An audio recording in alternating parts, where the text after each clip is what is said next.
is a mess. None of these storylines make any sense. She-Hulk. It's the finale, but first I had an interesting comment under my last video from frequent commenter Goka, who came in to say about the Daredevil and She-Hulk fight scene where she bravely vanquished that evil car park. He asked, why didn't Daredevil just avoid her attacks and tell She-Hulk about the situation while fighting?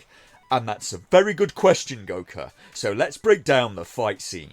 Daredevil wants to get away so he can chase Leapfrog, who's kidnapped Urkel. She-Hulk stops Leapfrog's car with Daredevil on the roof, and the following conversation takes place while they're fighting.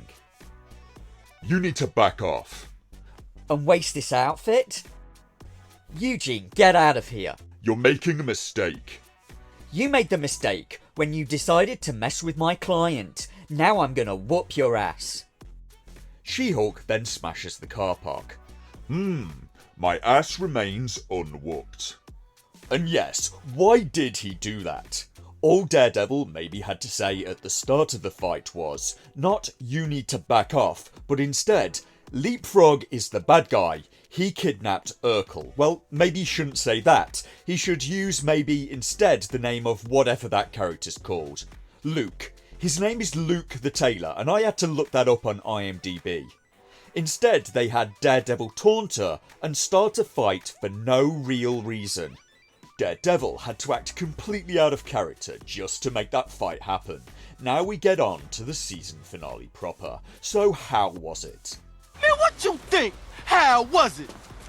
Well, episode 8 was maybe the best of the lot, and the finale was probably the worst episode in the whole series. Thank heavens, I have managed to finally finish reviewing this series, and it only took me... My god, has it been that long?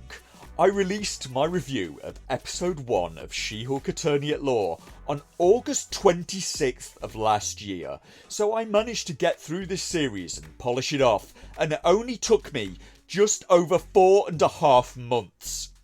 In my defence, I got distracted by watching House of the Dragon instead. Then The Rings of Power. Then Hassan Piker and Ethan Klein's superfans being weirdos. Then Witcher Blood Origin.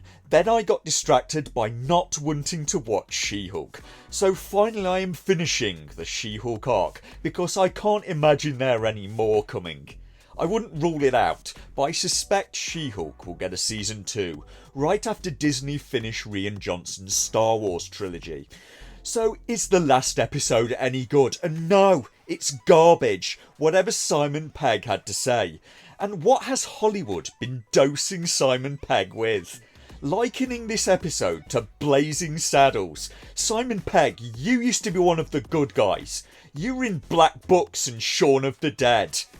So we start off and they do some weird parody thing. It's supposed to be a parody of the Hulk series that ran from 1977 through to 1982, starring Bill Bixby and Lou Ferrigno.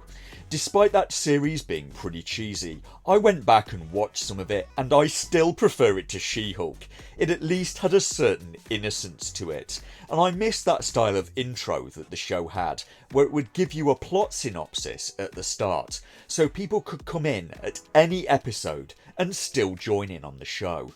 And at least Lou Ferrigno looked like a real human in it, as opposed to the CGI She-Hulk in this.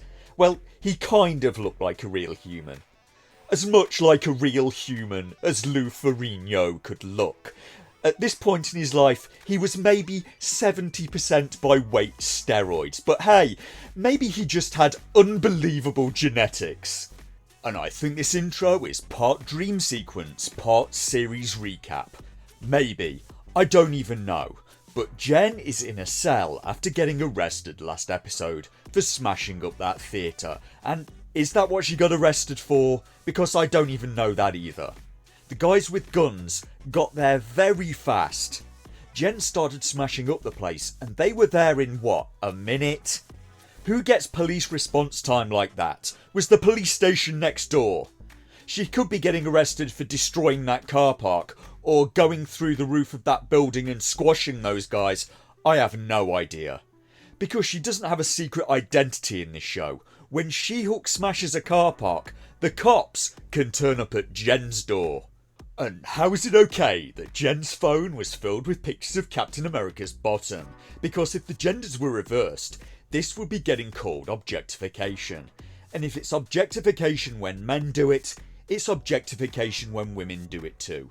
It's either objectification for both, or it is for neither. Pick one.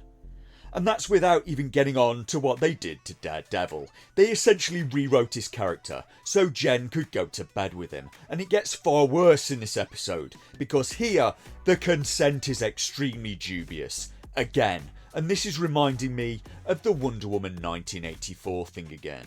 It appears that a lot of people in Hollywood still think it's fine if a man doesn't consent. You can still mate with him, even if he's unconscious, just do it anyway.